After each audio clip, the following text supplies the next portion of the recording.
ਦੇਖੋ ਪ੍ਰੋਡਿਊਸ ਵੱਲੋਂ ਤਾਂ ਥੋੜ੍ਹੀ ਬਹੁਤ ਸਥਿਤੀ ਜਿਹੜੀ ਆ ਉਹ ਸੁਧਰੀ ਹੈਗੀ ਆ। ਪ੍ਰੋਡਿਊਸ ਥੋੜ੍ਹਾ ਬਹੁਤ ਚੱਲਿਆ ਹੈਗਾ ਕਿਉਂਕਿ ਗਰਮੀ ਥੋੜ੍ਹੀ ਹੋ ਰਹੀ ਹੈਗੀ।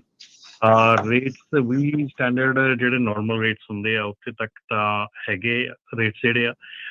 ਪਰ ਜਿਹੜਾ ਡਰਾਈ ਫਰੇਟ ਹੈਗਾ ਉਹਦੇ ਉੱਤੇ ਅਸਰ ਹੈਗਾ। ਉੱਥੇ ਜਿਹੜਾ ਸ਼ਿਪਰ ਹੈਗਾ ਬਹੁਤ ਘੱਟ ਰੇਟ ਜਿਹੜਾ ਆ ਉਹ ਪ੍ਰੋਵਾਈਡ ਕਰ ਰਿਹਾ ਹੈਗਾ। ਤੇ ਜਿਹੜੀਆਂ ਕਾਫੀ ਨੰਬਰ ਆਫ ਸਿਚੁਏਸ਼ਨਸ ਖੜੀਆਂ ਹੋ ਰਹੀਆਂ ਆ ਕਿ RXO ਇੱਕ ਲੌਜਿਸਟਿਕ ਕੰਪਨੀ ਹੈਗੀ ਆ, ਉਹਦੀ ਰੇਟਿੰਗ ਜਿਹੜੀ ਆ ਇਸ ਹਫਤੇ ਜਿਹੜੀ ਆ 3PL ਦੀ ਉਹ ਡ੍ਰੌਪ ਕੀਤੀ ਹੈਗੀ ਆ। CH ਰੋਬਿਨਸਨ ਦੀ ਸਾਰਿਆਂ ਨੂੰ ਪਹਿਲਾਂ ਕੀਤੀ ਸੀ, ਫਿਰ ਫਾਰਵਰਡ ਏਅਰ ਦੀ ਕੀਤੀ ਸੀ, ਹੁਣ RXO ਦੀ ਜਿਹੜੀ ਆ ਇਹ S&P ਗਲੋਬਲ ਰੇਟਿੰਗ ਜਿਹੜੀ ਆ ਉਹ ਡਾਊਨਗ੍ਰੇਡ ਕੀਤੀ ਗਈ ਆ BB+।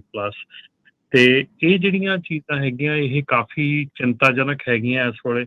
ਇੰਟਰਸਟਿੰਗਲੀ ਜਿਹੜਾ ਬੈਂਕ ਹੈਗਾ BMO ਬੈਂਕ ਹੈਗਾ, ਉਹਦੇ ਵੱਲੋਂ ਜਿਹੜਾ ਟਰੱਕਿੰਗ ਕ੍ਰੈਡਿਟਰ ਹੈਗੇ, ਕਿਉਂਕਿ BMO ਬੈਂਕ ਜਿਹੜਾ ਆ ਉਹਨੇ 2015 ਦੇ ਵਿੱਚ GE ਕੈਪੀਟਲ ਪਰਚੇਸ ਕੀਤਾ, ਉਹਦਾ ਟਰਾਂਸਪੋਰਟੇਸ਼ਨ ਯੂਨਿਟ ਪਰਚੇਸ ਕੀਤਾ ਸੀਗਾ।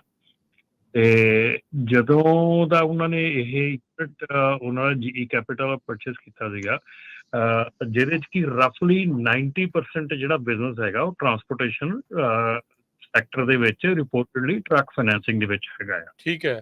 ਉਹ ਜਿਹੜਾ BMO ਦਾ ਲਾਸ ਹੈਗਾ ਆ, ਜਿਹੜਾ 30th April ਨੂੰ ਜਿਹੜਾ ਕੁਆਰਟਰ ਐਂਡ ਹੋਇਆ, ਉਹ 41 ਮਿਲੀਅਨ US ਤੇ 56 ਮਿਲੀਅਨ ਜਿੱਦਾਂ ਕਹਿ ਲਓ ਵੀ ਕੈਨੇਡੀਅਨ ਡਾਲਰ ਤੇ 41 ਮਿਲੀਅਨ US ਡਾਲਰ ਦੇ ਬਰਾਬਰ ਹੋ ਚੁੱਕਾ ਆ। ਤੇ 7ਵਾਂ ਕੰਜ਼ੈਕਟਿਵ ਕੁਆਰਟਰ ਹੈਗਾ ਲਾਸ ਦਾ।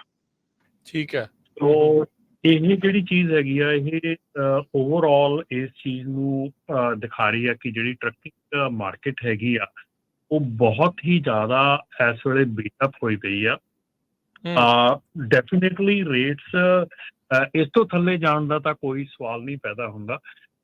ਜਿਹੜੇ ਪ੍ਰੋਬਲਮਸ ਹੈਗੀਆਂ, ਇੱਕ ਚੀਜ਼ ਦੇਖੋ, ਉਹ ਕਈਆਂ ਦੇ ਲਈ ਕਹਿੰਦੇ ਨੇ ਨਾ ਵੀ ਹੁੰਦੀ ਆ, ਕਿਸੇ ਦੇ ਲਈ ਉਹ ਆਪਣੇ ਕੋਈ ਉਹ ਕਹਾਵਤ ਜੀ ਵੀ ਬੋਲਦੇ ਹੁੰਦੇ, ਕਿਸੇ ਲਈ ਮਾਹਵਾਦੀ ਤੇ ਕਿਸੇ ਦੇ ਲਈ ਹੈ ਨਾ। ਤੇ ਉਹ ਚੀਜ਼ ਹੈ ਕਿ ਹੁਣ ਆਉਣ ਵਾਲੇ ਸਮੇਂ ਦੇ ਵਿੱਚ ਜਿਹੜਾ ਆ ਐਰਕੀ ਹਰੀਕੇਨ ਸੀਜ਼ਨ ਬਹੁਤ ਲੰਬਾ ਤੇ ਵੱਡਾ ਪ੍ਰੋਡਿਕਟ ਕੀਤਾ ਗਿਆ। ਯੂਜ਼ਲੀ 14 ਹਰੀਕੇਨ ਜਿਹੜੇ ਆ ਨੇਮ ਕੀਤੇ ਜਾਂਦੇ ਆ ਹਰ ਸਾਲ, ਜਿਹੜੇ ਮੇਜਰ ਹਰੀਕੇਨ ਆਉਂਦੇ ਆ 14 ਤੱਕ। ਇਸ ਵਾਰੀ 17 ਤੋਂ ਲੈ ਕੇ 25 ਨੇਮ ਕੀਤੇ ਗਏ ਆ। ਸੋ ਹੈਵੀ ਹਰੀਕੇਨ ਸੀਜ਼ਨ ਹੋਣਾ ਆ, ਔਰ ਉਹਨਾਂ ਦੀ ਜਿਹੜੀ ਪਾਵਰਫੁਲ ਆ ਉਹਦੇ ਕੈਟੇਗਰੀ 3 ਤੋਂ ਅਪ ਗਿਣੇ ਗਏ ਆ ਮੈਜੋਰਿਟੀ ਆਫ। ਸੋ ਇਹ ਜਿਹੜੀ ਚੀਜ਼ ਹੈਗੀ ਆ ਇਹ ਡੈਫੀਨੇਟਲੀ ਗੁੱਡ ਕਿ ਚਲੋ ਨੈਚੁਰਲ ਡਿਜ਼ਾਸਟਰ ਹੈਗਾ, ਪਰ ਜਿਹੜੀ ਪ੍ਰੋਡਕਸ਼ਨ ਹੈਗੀ ਆ ਉਹਦੇ ਉੱਤੇ ਇਹ ਹੈਗੀ ਆ ਕਿ ਮੋਸਟਲੀ ਜਿਹੜੇ ਇਹ ਸੀਜ਼ਨਲ ਜਿਹੜੇ ਆਪਣੇ ਹਰੀਕੇਨ ਹੈਗੇ, ਇਹਨਾਂ ਕਰਕੇ ਸਪਾਟ ਰੇਟ ਮਾਰਕੀਟ ਜਿਹੜੀ ਆ ਉਹ ਸਪਾਈਕ ਕਰ ਜਾਂਦੀ ਆ, ਕਿਉਂਕਿ ਟਰੱਕ ਬਹੁਤ ਘੱਟ ਹੁੰਦੇ ਆ ਸੜਕ ਤੇ।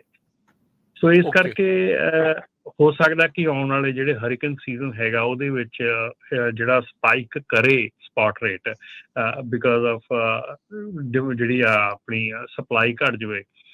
ਪਰ ਓਵਰਆਲ ਜੇ ਆਪਾਂ ਅੱਜ ਦੀ ਸਿਚੁਏਸ਼ਨ ਲਈਏ ਤੇ ਅੱਜ ਦੀ ਸਿਚੁਏਸ਼ਨ ਕੋਈ ਐਡੀ ਨਹੀਂ ਹੈਗੀ, ਵਧੀਆ ਨਹੀਂ ਹੈਗੀ, ਕਿਉਂਕਿ ਸਾਰੀਆਂ ਹੀ ਟਰੱਕਿੰਗ ਕੰਪਨੀਆਂ ਜਿਹੜੀਆਂ ਮੇਜਰ ਜਿਹੜੇ 3PL ਆ, ਬ੍ਰੋਕਰਸ ਆ, ਉਹ ਸਾਰੇ ਡਾਊਨਗ੍ਰੇਡ ਹੋ ਰਹੇ ਆ ਇਸ ਵੇਲੇ। ਉਹਨਾਂ ਦਾ ਕ੍ਰੈਡਿਟ ਰੇਟਿੰਗ ਡਾਊਨਗ੍ਰੇਡ ਹੋ ਰਹੀ ਆ।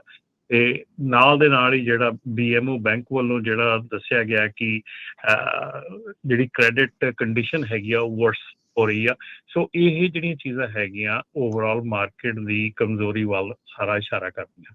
ਜੀ, ਸੋ ਸਿੰਪਲ ਲੈਂਗੁਏਜ ਕਹਿ ਦਈਏ ਵੀ ਜਿਹੜੀ ਬੈਂਕ ਆ ਉਹ ਹੁਣ ਰਗੜ ਹੋ ਰਹੀ ਆ, ਬੈਂਕਾਂ ਨੂੰ ਜਿਹੜੀਆਂ ਪੇਮੈਂਟਾਂ ਨਹੀਂ ਜਾ ਰਹੀਆਂ।